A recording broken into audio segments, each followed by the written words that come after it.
अस्सलाम वालेकुम, आप देख रहे हैं राय हदायत टीवी और मैं हूं रजा मकसूद। दोस्तों, 1977 में जनाब गैरी मिलर, जो टोरंटो यूनिवर्सिटी में मैथमेटिकल और लॉजिक के मारूफ लेक्चरर थे और कनाडा के एक सरगर्म प्रीचर थे, इन्होंने फैसला किया कि वो ईसाईयत की अजीम खिदमत करने के लिए कुरान मजीद की साइंसी और तारीखी गलतियों को दुनिया के सामने लाएंगे, जो उनके हम मजहब लोगों की मदद करे ताकि वो मुसलमानों को ईसाईयत के करीब ज्यादा से ज्यादा ला सके। दोस्तों, ताहम नतीजा इसके बिल्कुल बरक्स था। मिलर की दस्तावेज जायज थी और सोच मुस्बत थी, इसलिए इसने कुरान पाक को ऐसे समझा कि मुसलमान भी इसको ना समझ सके। इसने कुरान मजीद को बिल्कुल ऐसा ही लिया जैसा होना चाहिए था और इसका नतीजा ये था कि ये कुरान मजीद किसी इंसान का कलाम नहीं। दोस्तों, प्रोफेसर गैरी मिलर के लिए बड़ा मसला कुरान मजीद की बहुत सी आयात की बनावट थी जो इसे चैलेंज कर रही थी, ललकार रही थी। जैसे कि सूरतुल निसा आयत नंबर 82 में अल्लाह फरमाते हैं, भला ये कुरान में गौर क्यों नहीं करते? अगर ये अल्लाह के सिवा किसी और का कलाम होता तो वो इसमें बहुत सा इख्तलाफ पाते।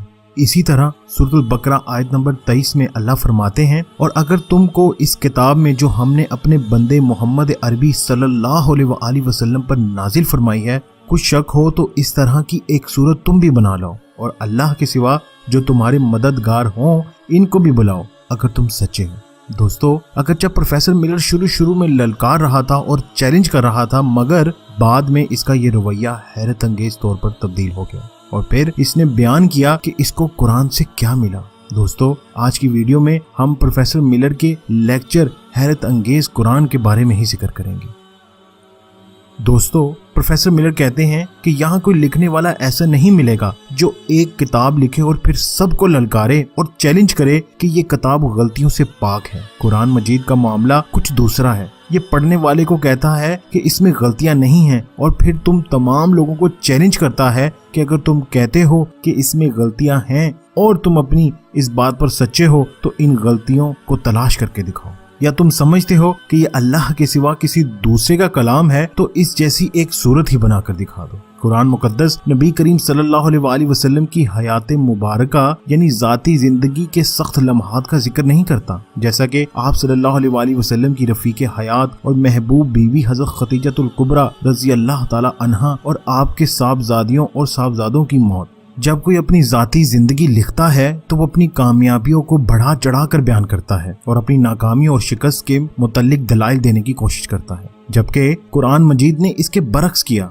जो यकसा और मंतकी है। ये एक खास और मुकर्ररा वक्त की तारीख नहीं है, बल्कि एक तहरीर है जो अल्लाह और अल्लाह के मानने वालों, इबादत करने वालों के दरमियान आम किस्म के कवानीन और ताल्लुक को पैदा करती है। दोस्तों, प्रोफेसर मिलर कहते हैं कि कुरान मजीद में एक सूरा हजरत मरियम अलैहिस्सलाम के नाम पर भी है। इस सूरत में जिस तरह इनकी तारीफ की गई इस तरह तो बाइबल में भी नहीं की गई, बल्कि कोई भी सूरत हजरत आयशा रज़ी ताला अन्हा या फातिमा रज़ी ताला अन्हा के नाम से मौजूद नहीं। हजरत ईसा अलैहिस्सलाम का इसमें गिरामी कुरान मजीद में 25 मरतबा, जबकि आप सल्लल्लाहु अलैहि वसल्लम का इसमें मुबारक सिर्फ 5 मरतबा दोहराया गया है। नहायत ही अजीब तरह से और अजीब तौर पर वो आयत मुबारका जो कुछ नाकामियों पर बतौर राय नाजिल की गई वो भी कामयाबियों का ऐलान करती हैं, और वो आयात जो कामयाबी, फतह और कामरानी के वक़्त नाजिल हुई इनमें भी गरूर और तकब्बुर के खिलाफ बात की गई है।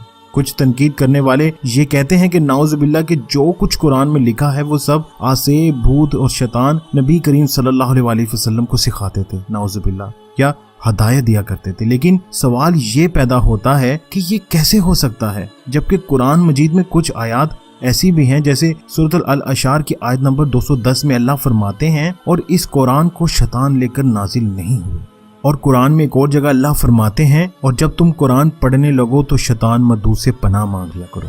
दोस्तों, प्रोफेसर गैरी मिलर कहते हैं कि अगर आप इन हालात का सामना करते जब आप सल्लल्लाहु अलैहि वसल्लम और हजरत अबू बकर सिद्दीक रज़ी ताला अन्हु गारे सौर के अंदर मुशरिकों के दरमियान घिरे हुए थे और वो इन्हें देख सकते थे अगर वो नीचे देखते, इस वक्त इंसानी रद्द-ए-अमल ये होगा कि वो पीछे से कोई भागने का रास्ता तलाश किया जाए या बाहर जाने का कोई दूसरा रास्ता या खामोश रह जाए ताकि कोई इनकी आवाज ना सुन सके। ताहम नबी करीम सल्लल्लाहु अलैहि वसल्लम ने अबू बकर सिद्दीक रज़ी ताला अन्हु से फरमाया, गमज़दा ना हो, فکر مت کرو، اللہ ہمارے ساتھ ہے۔ اسی طرح قرآن میں سورۃ التوبہ آیت نمبر 40 میں اللہ کہتے ہیں اگر تم پیغمبر کی مدد نہ کرو گے تو اللہ ان کا مددگار ہے۔ وہ وقت تم کو یاد ہوگا جب ان کو کافروں نے گھیر لیا تھا۔ اس وقت 2 ہی ایسے شخص تھے جن میں ایک دوسرے کو جب دونوں غار میں تھے، اس وقت پیغمبر اپنے رفیق کو تسلی دیتے تھے کہ غم نہ کرو، اللہ ہمارے ساتھ ہیں۔ تو اللہ نے ان پر تسکین نازل فرمائی اور ان کو ایسے لشکروں سے مدد دی جو تم کو نظر نہیں آتے تھے، اور کافروں کی بات کو پست کر دیا، اور بات تو اللہ ہی کی بلند ہے، اور اللہ زبردست اور حکمت والا ہے۔ دوستو، پروفیسر ملر کہتے ہیں یہ کسی دھوکے باز یا دغا باز کی ذہنیت نہیں، ایک نبی کی سوچ ہے۔ جن کو پتا ہے وہ جانتے ہیں کہ اللہ سبحانہ و تعالیٰ ان کی حفاظت فرمائیں گے۔ ملر آگے کہتے ہیں کہ کسی بھی مقدس کتاب نے اس قسم کا انداز نہیں اپنایا کہ جس میں پڑھنے والے کو ایک خبر دی جا رہی ہو اور پھر یہ بھی کہا جاتا ہو کہ یہ نئی خبر، یہ ایک بے مثال چیلنج ہے۔ مکہ کے لوگ مکر و فریب سے یہ کہہ دیتے کہ وہ یہ سب جانتے تھے، یا کوئی عالم یہ دریافت کرتا کہ یہ خبر پہلے ہی سے جانی پہچانی، تاہم ایسا کچھ نہیں ہوا۔ دوستو، پروفیسر ملر کیتھولک انسائکلوپیڈیا کے موجود زمانہ کا ذکر کرتا ہے جو قرآن کے متعلق ہے۔ یہ واضح کرتا ہے کہ باوجود اتنے زیادہ مطالعے، نظریات اور قرآنی نزول کی صداقت پر حملے کی کوششیں اور بہت سے بہانے اور حاجتیں جن کو منطقی طور پر تسلیم نہیں کیا جا سکتا، کہ گرجا گھر اپنے آپ میں یہ ہمت نہیں کرتا کہ ان نظریات کو اپنا سکے، اور ابھی تک اس نے مسلمانوں کے نظریوں کی سچائی اور حقیقت کو تسلیم نہیں کیا کہ قرآن مجید میں کوئی شک نہیں کہ یہ آخری آسمانی کتاب ہے۔ دوستو، فالسیفیکیشن ٹیسٹ کے سلسلے میں گیری ملر نے 2 بڑی عجیب باتیں کہی ہیں۔ وہ کہتے ہیں کہ آپ صلی اللہ علیہ وآلہ وسلم کا ایک چاچا تھا، اس کا نام ابو لہب تھا۔ ابو لہب کو حضور صلی اللہ علیہ وآلہ وسلم سے عداوت تھی۔ اس کی زندگی کا واحد مقصد قرآن، اسلام اور آپ صلی اللہ علیہ وآلہ وسلم کو جھٹلانا تھا۔ وہ آپ صلی اللہ علیہ وآلہ وسلم کا پیچھا کیا کرتا تھا، جہاں بھی آپ صلی اللہ علیہ وآلہ وسلم جاتے تھے وہ پیچھے پیچھے جاتا۔ آپ صلی اللہ علیہ وآلہ وسلم کی ہر بات کو جھٹلاتا۔ اگر آپ کہتے کہ یہ چیز سفید ہے تو وہ جھوٹ بولتا کہ نہیں یہ چیز کالی ہے، اور اگر آپ صلی اللہ علیہ وآلہ وسلم کہتے کہ دن ہے تو وہ کہتا نہیں رات ہے۔ قرآن میں ابو لہب کا ذکر بھی آیا ہے کہ وہ دوزخ کی آگ میں جلے گا، دوزخ کی آگ میں جلنا ہی اس کا مقدر ہے۔ مطلب یہ کہ وہ کبھی اسلام قبول نہیں کرے گا، کافر ہی رہے گا۔ دوستو، گیری ملر کہتا ہے کہ اس آیت کے نازل ہونے کے بعد ابو لہب 10 سال زندہ رہا۔ اس کے لیے قرآن کو جھٹلانا بہت آسان تھا۔ وہ مسلمانوں سے کہتا کہ دوستو میں مسلمان ہونا چاہتا ہوں، مجھے مسلمان بنا لو۔ جب وہ مسلمان بنا لیتے تو کہتا لو بھائی تمہارا قرآن جھوٹا ثابت ہو گیا، اب بولو۔ لیکن ابو لہب نے ایسا نہیں کیا، حالانکہ اس کی زندگی کا مقصد ہی یہ تھا کہ وہ قرآن کو جھوٹا ثابت کرے، آپ صلی اللہ علیہ وآلہ وسلم کو جھٹلائے۔ دوستو، گیری ملر ایسی ہی ایک اور مثال دیتا ہے، لکھتا ہے کہ قوموں کی حیثیت سے انسانی رشتوں کا ذکر کرتے ہوئے قرآن کہتا ہے کہ بحیثیت قوم یہودیوں کی نسبت عیسائی مسلمانوں سے بہتر سلوک روا رکھیں گے۔ یہودیوں کے لیے قرآن کو جھٹلانا بڑا آسان کام تھا۔ یہودیوں مسلمانوں سے میل جول بڑھاتے اور ان سے ہمدردی کا اظہار کرتے، انہیں اپناتے، پھر کہہ دیتے کہ مسلمانوں تمہارا قرآن غلط ہے، چونکہ ہم مسلمانوں سے عیسائیوں کی نسبت بہتر تعلقات کے حامل ہیں۔ لیکن یہودیوں نے ایسا نہیں کیا اور لگتا ہے کہ مستقبل میں بھی ایسا نہیں کریں گے۔ دوستو، 1977 میں پروفیسر ملر نے مسلمان اسکالر جناب احمد دیدات سے ایک بحث و مباحثہ کیا۔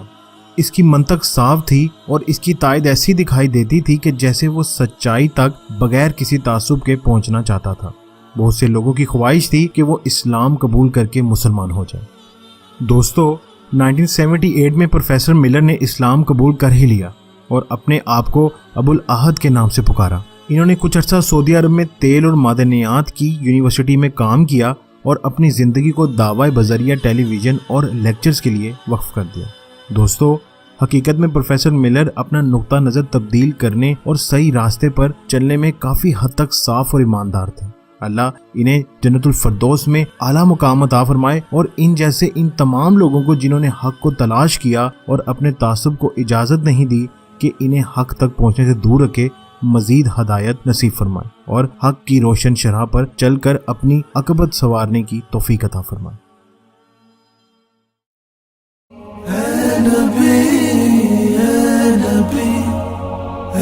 نبی